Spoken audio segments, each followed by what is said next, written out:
Hello, my dear aspirants who are preparing for the government job examinations. So I am here and I have brought a super collection for your selection in the government job. तो super collection जो आज है वो पूरे week का है और from 21 to 27 अक्टूबर 2024 तक का है। Let us see today's questions और आप इसको लाइक कर रहे हैं, आई एम वेरी हैप्पी। तो let us start. Bilingual way में मैं आपको टीच करूंगा। Questions are in English but I will try to explain in Hindi also. आपको दोनों आना चाहिए क्योंकि दोनों हमारे देश की लैंग्वेज है भाई, ऑफिशियल लैंग्वेज का दर्जा दोनों को दिया गया है। तो ठीक है, what is five eyes? Five eyes क्या है? तो फाइव आइज को हम कह सकते हैं, फाइव आइज क्या है? An aeroplane, drone, ship and alliance. This is an alliance. याद रखना, 5 देशों के समूह को फाइव आइज कहा जाता है। ये देश कौन से हैं? ये this is an alliance of intelligence, माने खुफिया इंटेलिजेंस का अलायंस है। और ये 5 कंट्रीज जो है, कनाडा, अमेरिका, ऑस्ट्रेलिया, न्यूजीलैंड और Britain. These 5 countries are a group of are the members of a intelligence group that is known as Five Allies। इसको याद रखना, ये आपस में सारी इंफॉर्मेशन शेयर करते हैं। ये 5 आइज जो है, this is a group of 5 countries, remember always, okay. और 5 कंट्रीज के नेम मैंने आपको बता दिया है।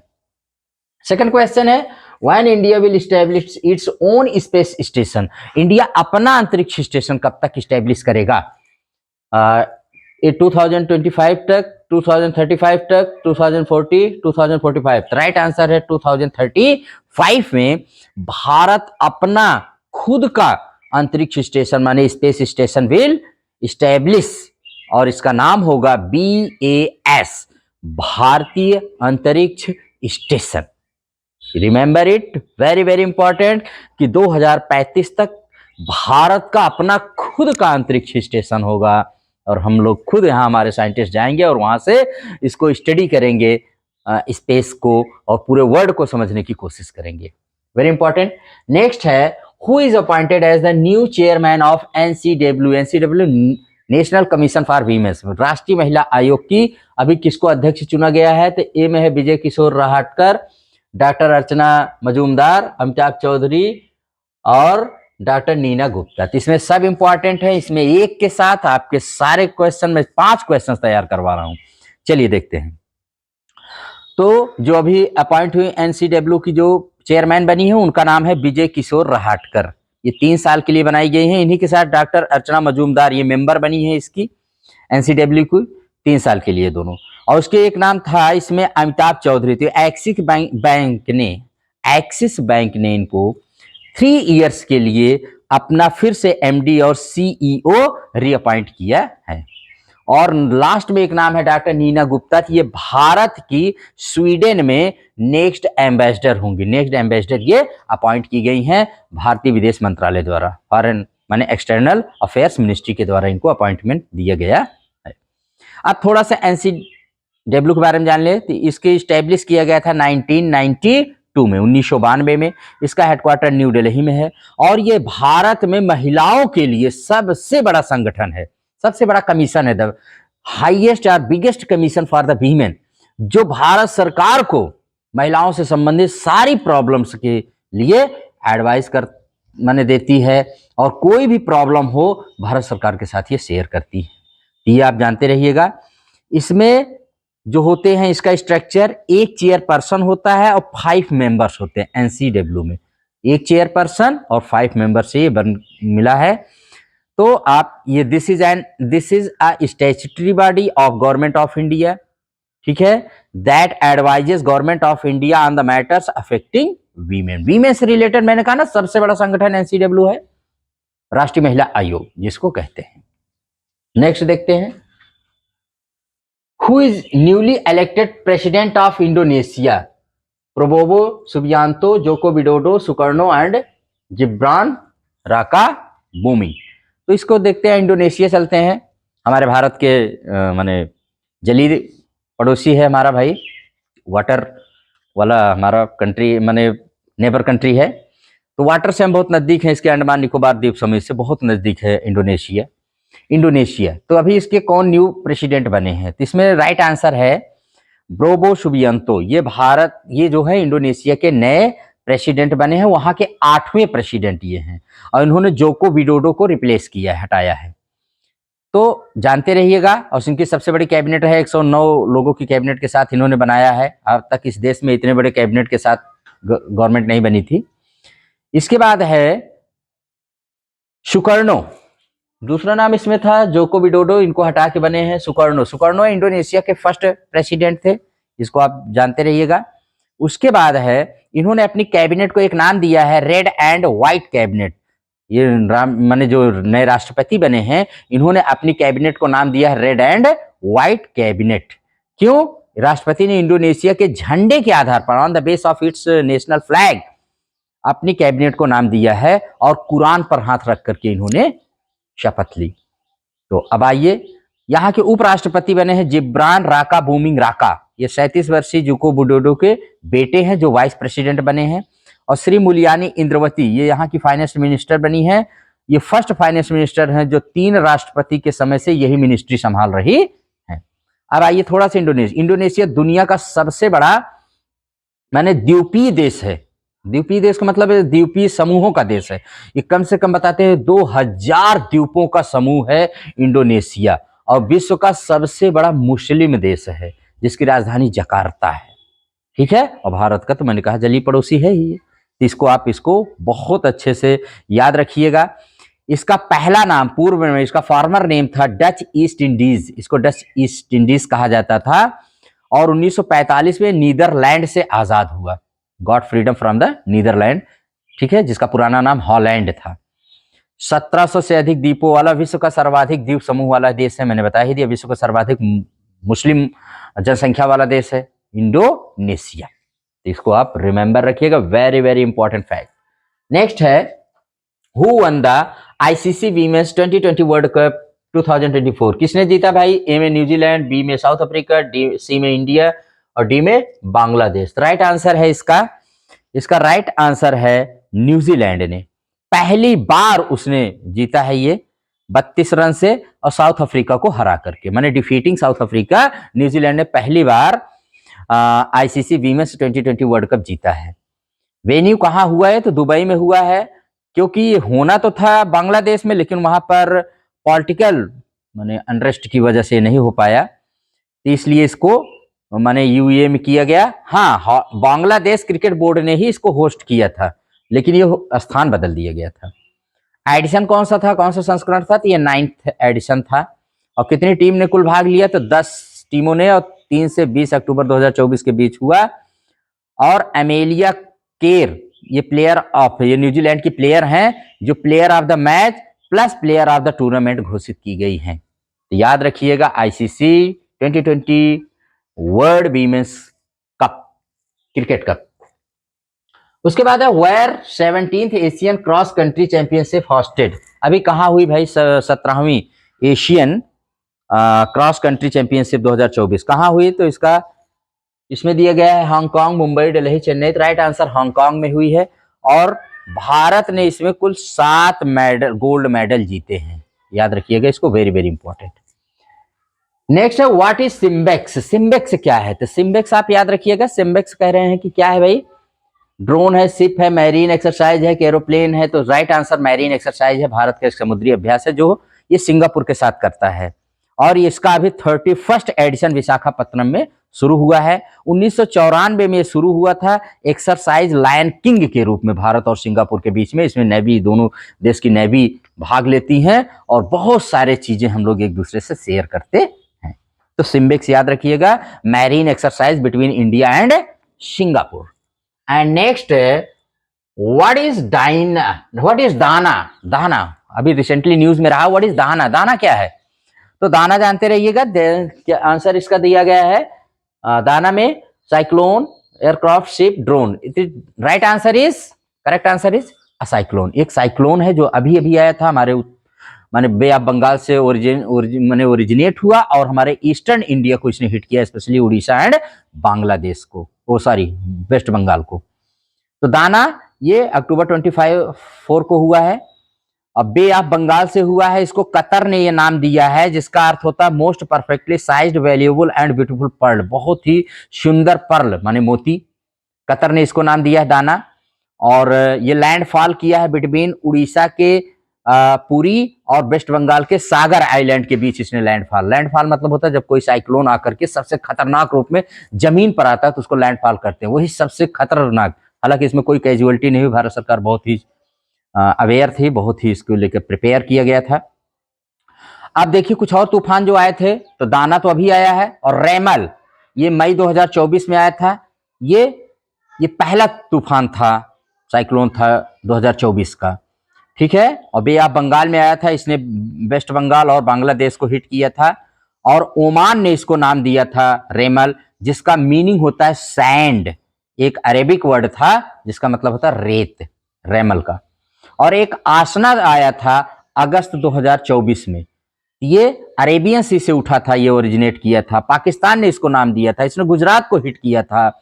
और इसका उर्दू वर्ड है आसना, जिसका अर्थ होता है वन टू बी एक्नॉलेज्ड और प्रेज्ड, जिसकी प्रशंसा या माने तारीफ की जा सके, आसना। तो ये थे माने कि जो अभी 3 तूफान आए 2024 में, एक आया था आसना माने अरेबियन सी से, और 2 हो गए रेमल और दाना हमारे बे ऑफ बंगाल से। बे ऑफ बंगाल से ज्यादा तूफान उठते हैं, साइक्लोन हमारे कंट्री में आते हैं, इसको रिमेंबर रखिएगा, रेदर देन अरेबियन सी से।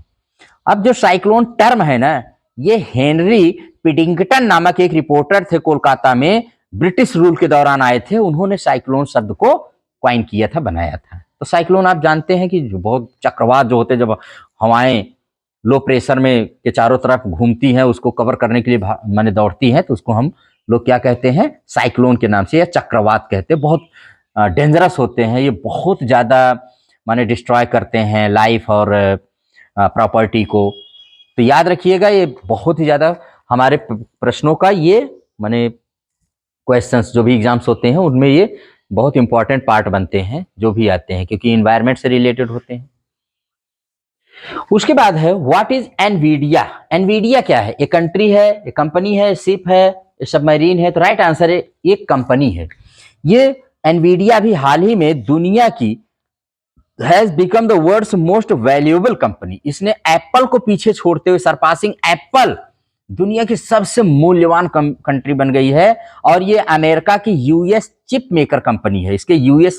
इसके मतलब चिप की इतनी डिमांड हो गई कि इसने एप्पल को माने ओवरटेक करके दुनिया की सबसे मोस्ट वैल्यूएबल, इसके जानते हैं इसकी वैल्यू कितनी? मार्केट वैल्यू है 3.53 ट्रिलियन, जबकि एप्पल की मतलब इतना नहीं है, एप्पल की मार्केट वैल्यू इससे कम है।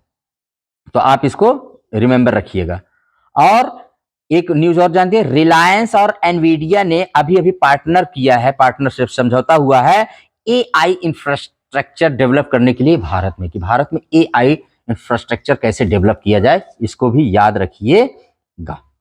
और उसके बाद है, इसमें एक नाम आ गया है बीएसएनएल का। तो बीएसएनएल कंपनी अभी आप जानते हैं, बीएसएनएल ने अपना लोगो चेंज कर दिया है भाई। बीएसएनएल की स्थापना 15 सितंबर 2000 को की गई थी। इसका हेडक्वार्टर न्यू दिल्ली में है, मिनिस्ट्री ऑफ कम्युनिकेशंस में आती है। और इसने अपना न्यू लोगो इनॉग्रेट किया है, +7 सिटीजन सेंट्रिक सर्विसेज स्टार्ट की है, और जिसको उद्घाटन करते हुए हमारे यूनियन मिनिस्टर ज्योतिरादित्य सिंधिया ने कहा था कि these services are made in India, made for India and made by India. Made in India, made for India and made by India. फिर से सुन लीजिए कि made in India, made for India and made by India. ये जो 7 उन्होंने माने 7 citizen centric services शुरू किया है, क्योंकि बीएसएनएल ने अब कोशिश की है कि अब जल्द से जल्द हम 5G को रोल आउट करेंगे पूरे कंट्री में।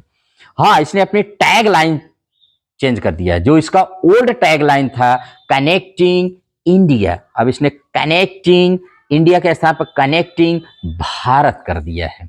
और अपने लोगों में जो 2 एरो दिखा रहा था, वो पहले वैसे ग्लोब माने पूरे वर्ल्ड को ग्लोब जो दिखाया जाता था, वो कुछ नहीं था, ब्लैंक रहता था, अब उसमें वो माने ऑरेंज कलर का उसको कर दिया गया है। ठीक है, इसको भी याद रखिएगा, इसने चेंज कर दिया है। नेक्स्ट है, इन विच स्टेट IGM माने international Gita Mahotsav will be held? Haryana, UP, West Bengal, Assam. तो राइट आंसर है हरियाणा। हरियाणा में international Gita Mahotsav will be held कौन से? कुरुक्षेत्र में 28 नवंबर से लेके 15 दिसंबर 2024 तक। और ये 2000 शुरू माने 2016 से, सिंस 2016 से ये शुरू किया गया है। इसको भी रिमेंबर रखिएगा, वेरी वेरी इंपॉर्टेंट है। ठीक है, आप तो जानते हैं कि गीता, श्रीमद् भागवत गीता जो भारत माने महाभारत का ही एक भाग है, दुनिया में शांति का माने ये promoting the Bhagwat Gita and celebrating Indian heritage and spirituality को सेलिब्रेट करने के लिए डे सेलिब्रेट किया जाता है।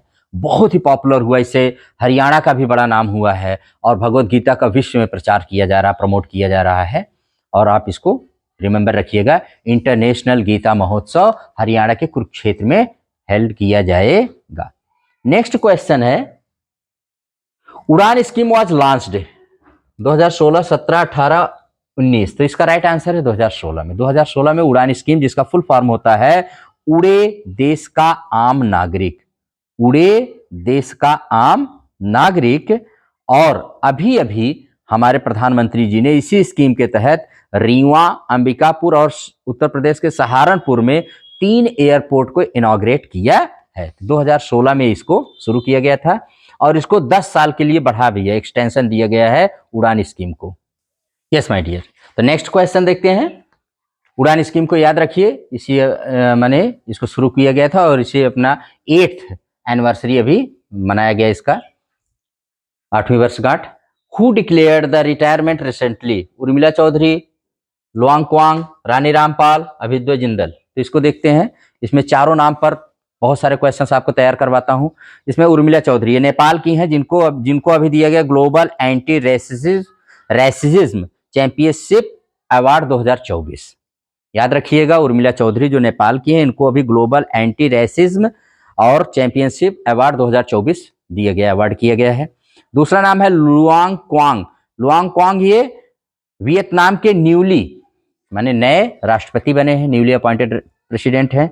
और रानी रामपाल, इन्होंने अभी अभी डिक्लेयर किया अपना संन्यास, माने कि जिनको भारतीय महिला हॉकी की क्वीन कहा जाता है। इन्होंने कहा कि अब मैं अंतर्राष्ट्रीय माने इस खेल से अलविदा कह रही हूँ, रिटायरमेंट इन्होंने डिक्लेयर किया है। इनको 2020 में ही मेजर ध्यानचंद खेल रत्न अवार्ड, भारत का सर्वोच्च खेल रत्न खेल पुरस्कार दिया गया और 2020 में इनको पद्मश्री भी मिला हुआ है।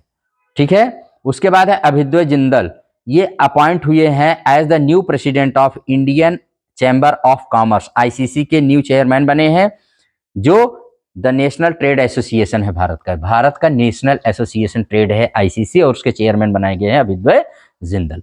Next question is, where the 16th BRICS summit held in 2024? अभी अभी कहाँ हुई? रसिया, ब्राजील, साउथ अफ्रीका और नन। तो इसका राइट आंसर है रसिया में अभी हुई है, रसिया के कजान शहर में, जिसमें भाग लिया गया है। तो इसमें रसिया के कजान में थीम क्या है इसकी जान लीजिएगा, न्यायपूर्ण वैश्विक विकास और सुरक्षा के लिए बहुपक्षवाद को मजबूत करना। न्यायपूर्ण वैश्विक विकास और सुरक्षा के लिए बहुपक्षवाद को मजबूत करना, इसको इंग्लिश में कह सकते हैं strengthening multilateralism for just global development and security.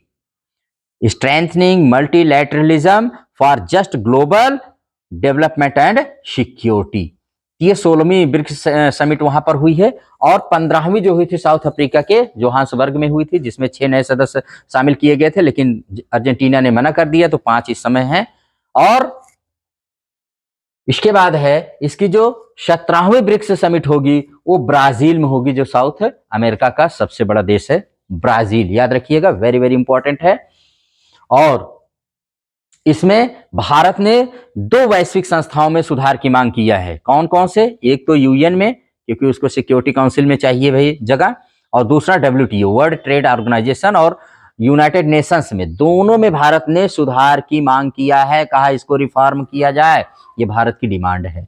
और मैंने बताया कि 2025 में ब्राजील में होगा 17th ब्रिक्स समिट। 15वां जो हुआ था वो साउथ अफ्रीका में हुआ था, कि जोहान्सबर्ग में हुआ था, जिसमें ब्रिक्स प्लस बन गया, मतलब इसमें 6 और देशों को सम्मिलित किया गया। अर्जेंटीना ने डिनाई कर दिया। हालांकि फर्स्ट ब्रिक्स प्लस जो 5 नए मेंबर आए हैं, तो इससे आप अगर पूछा जाए फर्स्ट ब्रिक्स प्लस मीटिंग कहाँ हुई, तो वही रसिया के कजान में हुई। इसका कोई हेडक्वार्टर नहीं है। हाँ, इसका एक क्या है भाई, इसका एक बैंक है, न्यू डेवलपमेंट बैंक। यस, इसका न्यू डेवलपमेंट बैंक है, जिसकी स्थापना की गई है और इसका हेडक्वार्टर शंघाई यानी चीन में है। देखिए 2001 में ब्रिटिश अर्थशास्त्री जिम ओ नील ने 4 देशों के जो ब्रिक थे, माने ब्राजील, रसिया, इंडिया और चाइना, इन 4 देशों के जो ग्रुप था उसी को ब्रिक नाम दिया था। लेकिन 2010 में जब इसमें साउथ अफ्रीका आ गया तो यस को भी शामिल कर लिया गया, ये ब्रिक्स बन गया। अब 5 देश आ गए तो ब्रिक्स प्लस हो गया। तो इस तरह से आप इसको रिमेंबर रखिएगा, वेरी वेरी इंपॉर्टेंट है ये, ठीक है। नेक्स्ट बहुत सुपर इंपॉर्टेंट क्वेश्चन है माय डियर एस्पिरेंट्स, और वो क्या है, what is India's rank in the first global nature conservation index 2024।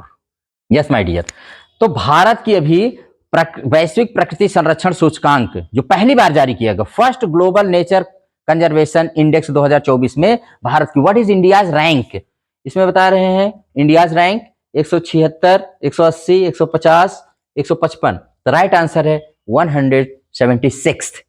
ये पहली बार जारी किया गया है। 180 देशों में भारत को क्या दिया गया है, 176वां स्थान, यानी 5 सबसे वर्स्ट जो परफॉर्मर हैं, भारत नीचे से 5 वाले में जगह बना पाया है। ये कौन सी रिपोर्ट है, ये देखती है कि कौन सा देश नेचर के लिए क्या कर रहा है।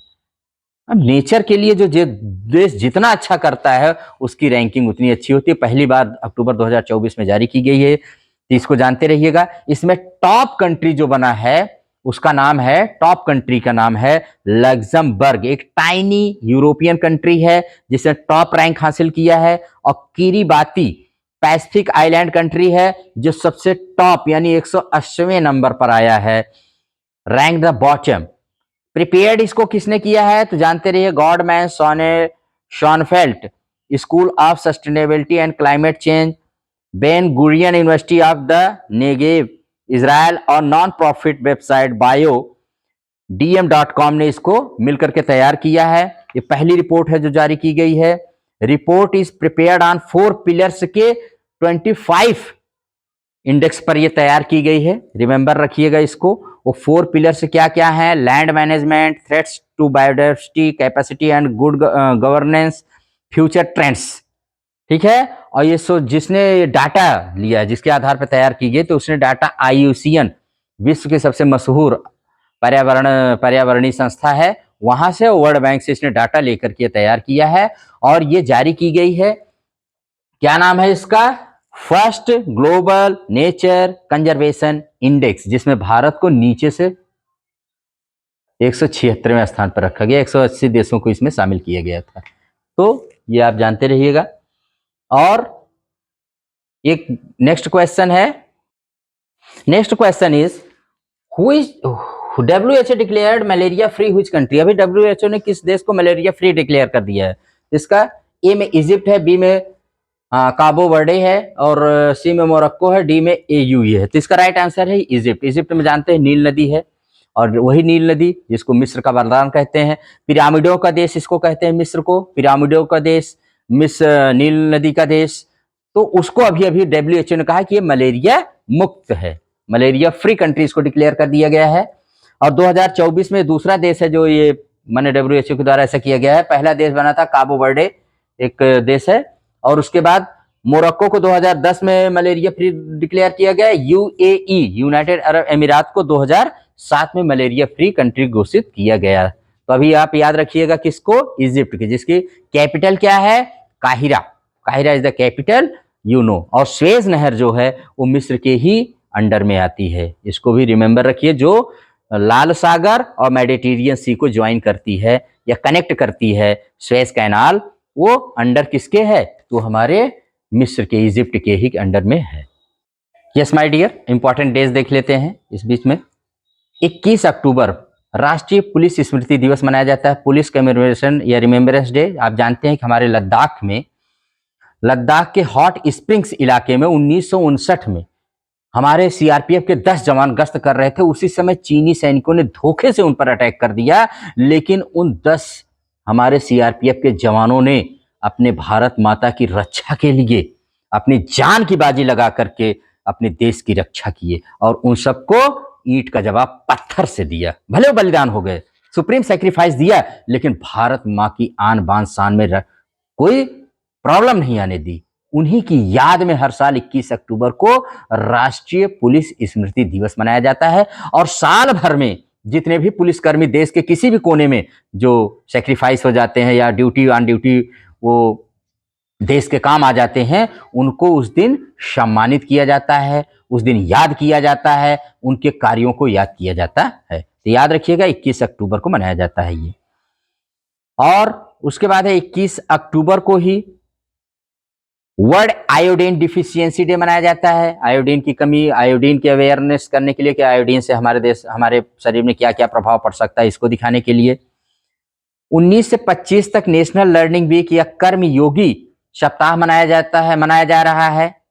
यह मनाया गया, इसको शुरू हो गया है भाई, हो गया, कंप्लीट हो गया 19 से 25 तक। इसमें ऑर्गेनाइजेशंस को, गवर्नमेंट एम्प्लॉइज को माने और ज्यादा अप टू डेट करने के लिए, अपग्रेड करने के लिए उनको ये सप्ताह शुरू किया गया है। आई गॉट प्लेटफॉर्म होता है जिस पर 2000 से ज्यादा माने सर्विसेज हैं। आप कोई भी काम उस पर जाकर सीख लीजिए, अपने आप को अपग्रेड करिए, अपडेट करिए, अप टू डेट कर लीजिए अपने आप को। ये मोस्टली क्योंकि गवर्नमेंट जॉब पाने के बाद तो लोग जानते हो थोड़ा बहुत लेजी हो ही जाते हैं, इनर्सिया आ जाता है उनमें। उस इनर्सिया को किल करने के लिए वो अप टू डेट रहें, ये कर्मयोगी मिशन शुरू किया गया था। उसी के तहत ये मनाया जाता है, सप्ताह भर का प्रोग्राम शुरू किया गया, नेशनल लर्निंग वीक या कर्मयोगी सप्ताह। उसके बाद है 26 अक्टूबर को इंटरनेशनल ड्वार्फिज्म अवेयरनेस डे मनाया जाता है। मतलब ये जो बौने होते हैं, इनके अंतर्राष्ट्रीय बौना दिवस, जिस पर बौनों को किसी प्रकार की प्रॉब्लम ना हो, उनको माने पूरी रेस्पेक्ट मिले, ऑनर मिले, उनके लिए मनाया जाता है ये। और 24 अक्टूबर को वर्ल्ड पोलियो डे मनाया जाता है। और 24 अक्टूबर को ही इंटरनेशनल डे ऑफ डिप्लोमैट्स एक देश के दूसरे देश से संबंधों को स्थापित करने में, स्टेब्लिश करने में बहुत इंपॉर्टेंट रोल प्ले करते हैं, उनके लिए दिन मनाया जाता है डिप्लोमैट्स वाला। और 24 अक्टूबर को यूनाइटेड नेशंस डे मनाया जाता है, क्योंकि 24 अक्टूबर 1945 को विश्व की सबसे बड़ी संस्था, जो वैश्विक संस्था है जिसका नाम यूएन है, वो अपने डे को मनाता है, विश्व संयुक्त राष्ट्र दिवस सेलिब्रेटिंग। इस साल उसने 79th एनिवर्सरी मनाया 2024 में, और भारत इसमें सुधार की मांग कर रहा है, ये भी याद रखिएगा। UN promotes peace, security and cooperation among nations के बीच में ये झगड़ा रोकना, शांति स्थापित करना, यही इसका काम है। ठीक है, हालांकि अब कुछ गुटबाजी की वजह से थोड़ा सा प्रभाव इसका कम हुआ है, लेकिन फिर भी है तो सबसे बड़ी संस्था, इसको याद रखिएगा। उसके बाद है 23 अक्टूबर को मोल डे मनाया जाता है। मोल मतलब to promote interest in chemistry माने रसायन विज्ञान में इंटरेस्ट जगाने के लिए लोगों को ये मोल डे मनाया जाता है। और 21 अक्टूबर को 8th एनिवर्सरी ऑफ उड़ान स्कीम को मनाया गया। मैंने बताया था ना, उड़े देश का आम नागरिक बढ़ावा देने के लिए जो 2016 में शुरू किया गया था। Scheme has been extended 10 years to boost regional connectivity, क्षेत्रीय कनेक्टिविटी को बढ़ावा देने के लिए 10 साल ये इसको स्कीम को, उड़ान स्कीम को बढ़ा दिया गया है। हाँ, इंडोनेशिया में अभी आपको बहुत सारी चीजें बताए थे। इंडोनेशिया ने x.com पर लगाया बैन, जुआ और पोर्न कानूनों के तहत उसने प्रतिबंधित किया, इसको बैन कर दिया है। तो डोमेन क्या होता है? डोमेन जान लीजिए, यह किसी विशिष्ट वेबसाइट का पता है या अनूठा नाम जो ईमेल पते में @ साइन के बाद और www.in वेब पते के बाद दिखाई देता है। इसे किसी विशिष्ट वेबसाइट तक पहुंचने के लिए और गूगल जैसे वेब ब्राउजर में टाइप किया जाता है। तो x.com के मालिक कौन है? एलन मस्क हैं, जो दक्षिण अफ्रीका में जन्मे थे और अमेरिका के बहुत बड़े उद्योगपति हैं।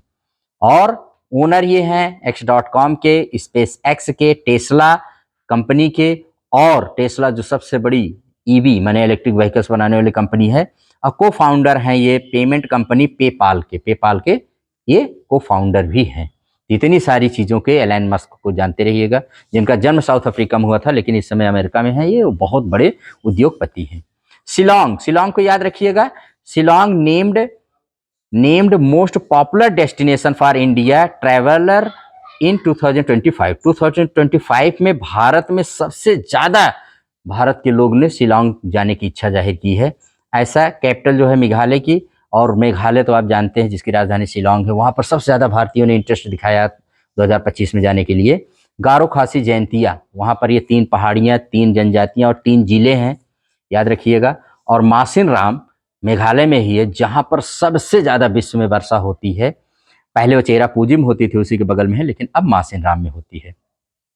और प्रसिद्ध गुसाडी लोक नर्तक और पद्मश्री कनक राजू का अभी हाल ही में निधन हो गया। प्रधानमंत्री ने माने दुख व्यक्त किया है।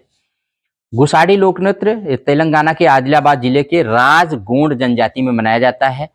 मालबुरा, ये मोर के पंख पहन करके ये लोग, ये पुरुषों का नृत्य है, और ये कहते हैं कि अपनी वाइफ माने दुल्हन को पाने के लिए, प्रभावित करने के लिए, ये अपने ससुराल वालों को दिखाने के लिए ऐसा डांस करते हैं। तो ये बहुत, जो मोर का बहुत सारा पंख पहनते हैं सिर पे, उसको मालबुरा कहा जाता है। मोर पंख वाली टोपी का नाम है। और डंडारी गोसाडी उत्सव अगर पूछा जाए तो ये आदिवासी त्यौहार है, तेलंगाना के आदिलाबाद जिले में इन्हीं राजगोंड जनजाति के द्वारा मनाया जाता है। तेलंगाना जानते हैं कि 2014 में ये आंध्र प्रदेश से बना हुआ एक भारत का 29वां राज्य था, और यहाँ के सीएम ए रेवंत रेड्डी हैं। तो आज के लिए इतना ही माय डियर स्टूडेंट्स। मैंने बहुत कोशिश किया है बहुत कम समय में कि आपको कम समय में ज़्यादा से ज़्यादा मैं इसको दे सकूं, और आप लोग इसको सुनिए, बार बार सुनिए और अपने जहन में इसको डालिए। Learn, listen again and try to pass your exam, to clear your exam. यही मेरी बेस्ट विशेष हैं। फिर मिलेंगे नेक्स्ट वीक में, तब तक के लिए good bye. Keep smiling, keep reading and keep progressing always in your life. Thank you very much.